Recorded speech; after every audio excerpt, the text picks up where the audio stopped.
Welcome to the David Toddcast. Thanks for being with me. Remember, you can follow me on Twitter at David M. Todd.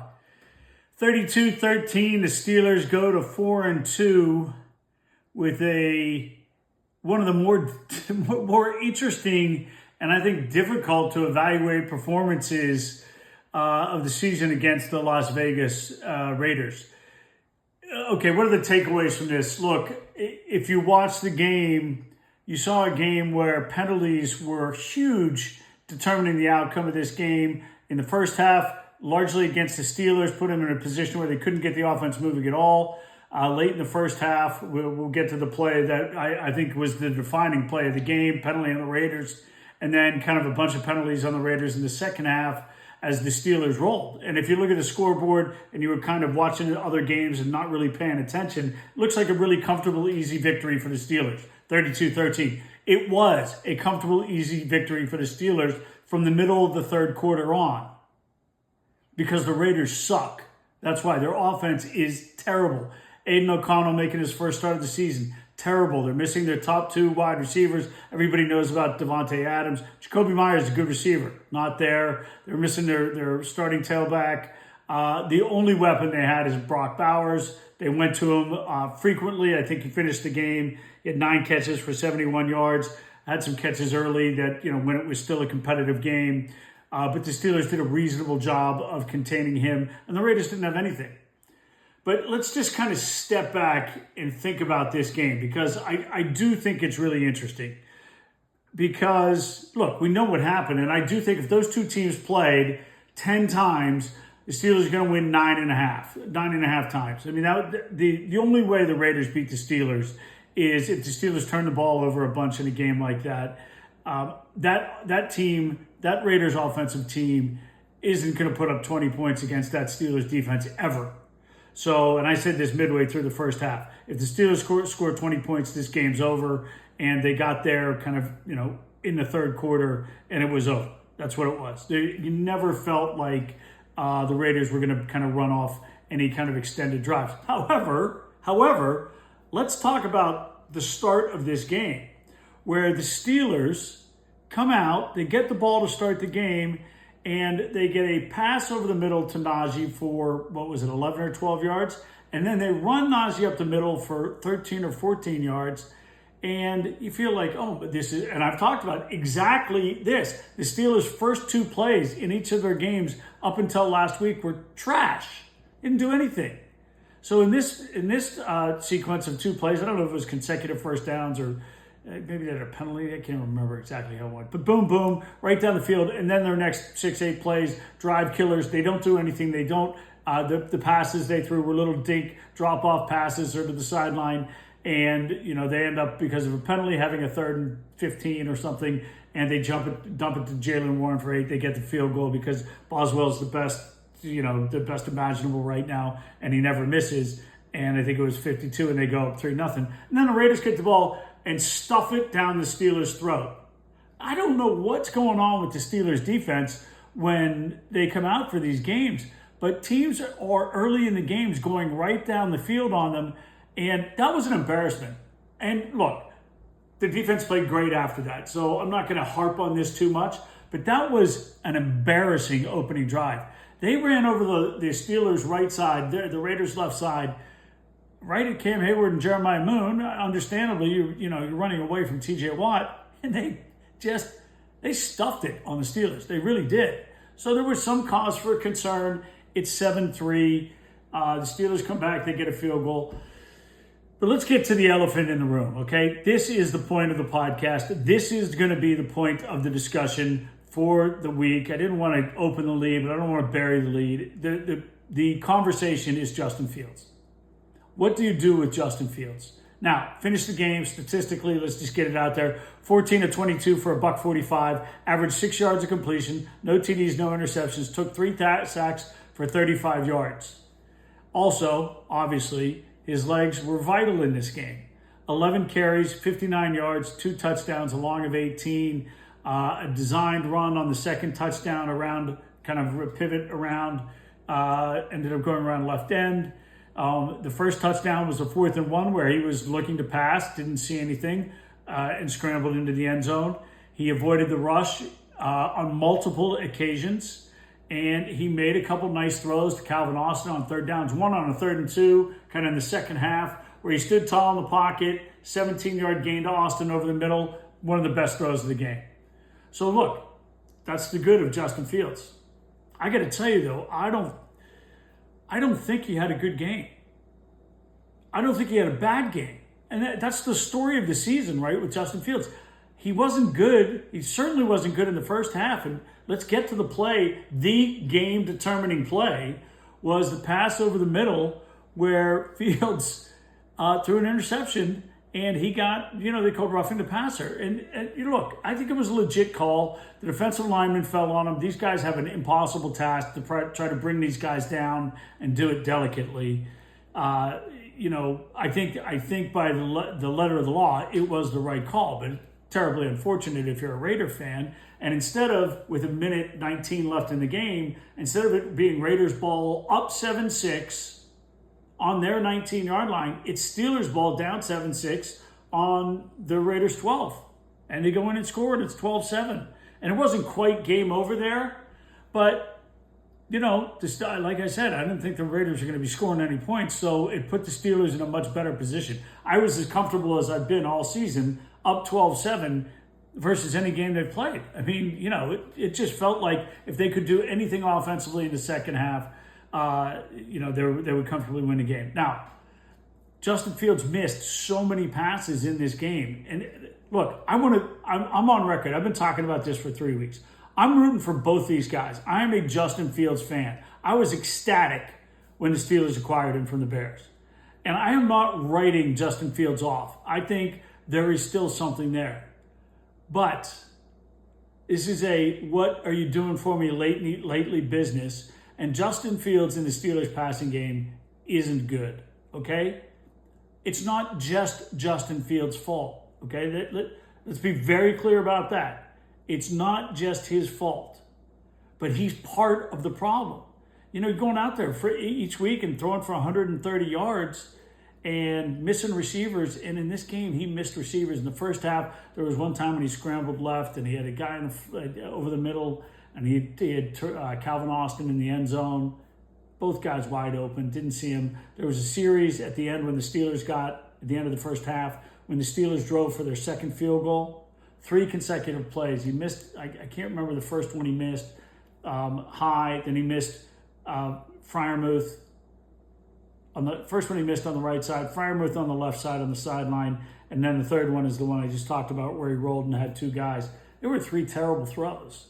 And we were seeing that, we've been seeing that kind of, I feel like we're seeing it more now than we saw it early in the season. And I keep saying, if the goal of your offense is, if the first goal is to not turn the ball over versus to score points, you've got problems. I just don't think the performance is good enough out of Justin Fields to say, let's keep starting him. And I'm going to come to this because, look, none of us have seen enough of Russ. One drive in the preseason, he took him down the field against the Lions. It'll now have been, 7 weeks so I think that calf is going to be, close to 100%. Let's just say it's 90%. But he's good enough to go for sure. People are like, he doesn't have he would have been sacked a million times by the Raiders. Maybe he gets sacked. Justin got sacked 3 times. He certainly eluded some sacks. But I want to get to this point, and this is the crucial difference that I think people aren't recognizing with Russell Wilson. Russell Wilson has a very high football IQ. So Russell Wilson's going to know when he reads the defense where he wants to go with the football, and he's going to get the ball and he's going to get it out on his first read 70% of the time, versus Justin Fields is getting it out, it seems like 30% of the time. And I have more confidence in Russell Wilson's ability to go through progressions than I do Justin Fields. Okay? So as much as it's going to annoy a certain group of people, look, this is not partisan politics BS. This is not, I'm in one camp and not the other camp. I'm in both camps. I want both these guys to succeed. I want the Steelers to win football games. But I go back to what I've been talking about. The Steelers are 4-2. They've got 2 games, national TV games, Sunday night against the Jets, the following Monday night against the Giants, where if they win those 2 games, they're 6-2 going into the bye. There aren't any good teams in the NFL right now. There are none. The Ravens, maybe. I think the Ravens are the best team in football. The Niners, when they get healthy, will be there. Yeah, the Chiefs have Pat, so they're a contender, for that conversation. Unquestionably, their defense is good. But if the Steelers have any kind of consistency on offense, they can be a capable, dangerous playoff team if they can show they can do something on offense. So, again, I am not beholden. It has to be Russ. It has to be that's not the game I'm playing. But I would make the change to Russ because, as I've said, see what you have in Russ. At least for these 2 games, you have a bye, make a decision. Whoever is going to give you the best chance to win 11 and 12 games in the regular season, but more importantly, win a playoff game and score more than 24 points in the playoffs. Right now, I have zero confidence that Justin Fields can lead an offense to score more than 24 points in a game against a good defense. So, my answer is Justin Fields was average to below average as a passer in that game. By the way, the other play we didn't talk about is when he threw the lateral to Jalen Warren in the second half. This is another big break the Steelers got. He drills that ball to Warren. It's a terrible touch. It's an easy touch pass you lay out there. It's a lateral. Jalen Warren busted his ass to get on that football. And the Steelers have had unbelievable fumble luck. I think Justin Fields has 5 or 6 fumbles on the season. Steelers recovered all of them. So that's a fumble that goes on Fields. Warren recovers. And it's another, there's 2 plays there where they didn't have turnovers, which could have been turnovers. So I make the change. I go to Russell Wilson at quarterback. I know it's not that popular. Do I think Mike will do it?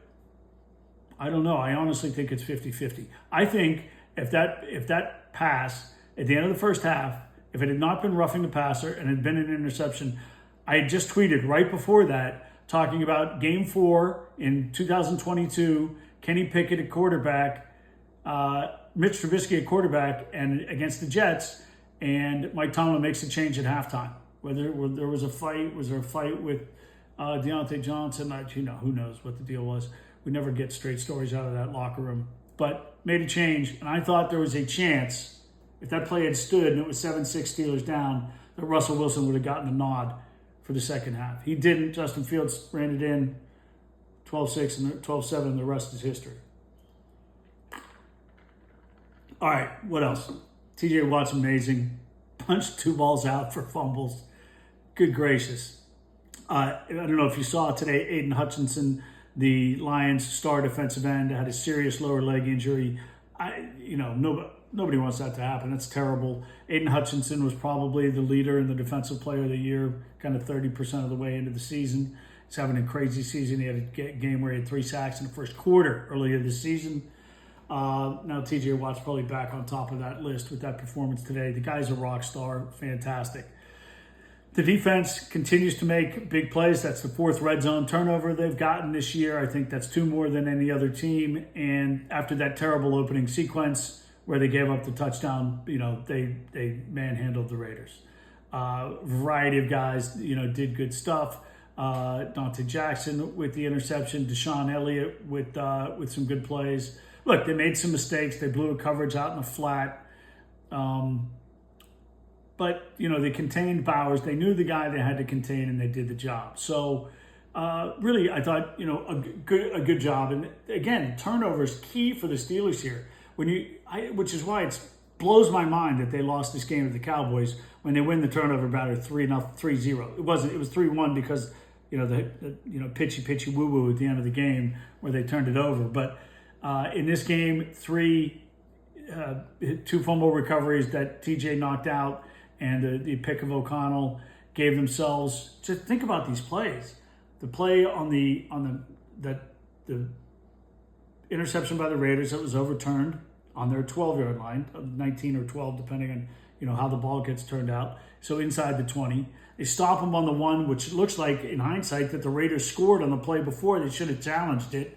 And they get it spotted at the 1, and then all the other things happen, and the Steelers get to stop him. By the way, how funny was Deshaun Elliott trying to pick that ball up? Because I think he knows if he picks that cleanly, he's going 99 yards for a touchdown. Nobody else is around on the Raiders. It's just a chaos, a mess of Steelers there, and he's crab walking around thinking, if I could just stand up, I'm going to return this for a touchdown. I'm going to be on SportsCenter and be on all the highlights, but was not to be. But anyway, turnover there. They give the Steelers the offense the ball in the 7. They score on the next play. So these turnovers in this game were massively huge, and the defense did what they had to do. So. Good game from Cam Hayward. We'll see what the injury situation is. Zach Frazier went off. Ryan McCollum came in and played center for the last couple series. That would be, ankle injury. I mean, Steelers offensive line luck. They've already lost 2 guys for the year. They're in. It would be, when they rule a guy out. Here's a basic principle you should understand when thinking about injuries. When a guy is ruled out during the game, he is unlikely to play the next week. So Zach Frazier with an ankle sprain, with an ankle injury, high ankle sprain, that means after the bye. I mean, if it's a high ankle sprain, probably 4 weeks. Now, a little different for offensive linemen. You can cast that thing up, really tape the shit out of it, and make it so that you can function in there. He's not really pulling as much, but he's a second-level guy. But most of his work, look, he's an offensive lineman. He's pushing off the ankle all the time. So, we'll see what happens on Tuesday. But, we've learned, if you follow the Steelers this season, expect the worst. Jeremiah Moon, block punt. Steelers, special teams. A lot of penalties on special teams, but, man, they get block punts. Give Danny Smith credit. They scheme it up like crazy. Moon was in there. I think that was Cole's first ever blocked punt. So kudos to them for that. That sets up points. So, a really good job for the defense against a crap offense. Okay, Aiden O'Connell, crap. They're crap. It's crap. The Jets offense is crap. Their defense is great. The Giants, we'll see them play the Bengals tonight. Daniel Jones has been a little bit better lately. Other takeaways, just off the top of my head, Roman Wilson, did we see him? I wasn't watching this class. Certainly didn't get a target. You just double check that. No targets. Targets went 8 to George. He dropped one in the end zone. George was a non-factor today. Got that long scoop catch, which he made a pretty good catch. Then 2 plays later, clearly they're trying to get on the ball, get him the stats. That's a drop. Okay, Hobbs had his arm. Hobbs didn't get in there and get it. That's a drop. Second one, he dropped one early in the season in the end zone as well. Not very pleased with George Pickens. 3 catches for 53 yards because he caught that 31-yarder when the game was over. Austin, 2 for 20, did some good stuff. Najee. Okay, how could I leave Najee to this late in the conversation? Najee, great game. How about Najee? 3 runs that I want to highlight. One, that run up the middle where he is just banging through guys, banging over guys. They made a point of, Charles Davis made a point of replaying it a couple times. This was on the drive when Fields immediately follows with 3 terrible passes. But boom, 15-yard run. Great stuff. Then we see later in the second half, he has that 26-yard run where he cuts it back. That's as big a hole as he's seen in his life. I'm sure Najee's eyes were like this. Crazy. And he put a juke on a DB, jukes him out of his Chuck Taylors, and away he goes for 26 yards, which was his longest run of the season until 5 plays later, he goes 36 for the touchdown where he dives from the 5. It was 3 plays, all over 15 yards where you saw Najee, just a battering ram that he can be. You saw him juke a guy out and go 26, and you saw him be a home run hitter, touchdown, 36. His career long is 36. His career long is 37, I think. And the touchdown. That was great stuff. Najee has to be the happiest guy in the world. 7.6 yards a carry, 14 for 106. That's a career high yards per carry in a game, and he got a touchdown. First touchdown of the season by rushing touchdown by somebody not named Justin Fields. So good stuff. The rest of Pat had 2 catches early, but none late. After that, he only had 3 targets. Calvin Austin had those 2 catches we discussed and 5 targets. No targets for Van Washington. Scotty Miller, I'm not even sure he played. So, look, questions on the offense, they still exist. But, okay, it's a victory. It's 4-2. It's in the books. I'd like some feedback on YouTube. I know some of the things that are issues, but some content, some time frames, and sequencing. Do you want podcasts during the week? I mean, we can talk about some stuff. if you want me to do a Q&A, I'm happy to do that. So, we'll figure it out. But if you give me feedback, that helps. On the YouTube channel, at David M. Todd. Thanks for watching. Thanks for listening. Steelers win 32-13, 4-2. Jets next Sunday. We're on to the Jets.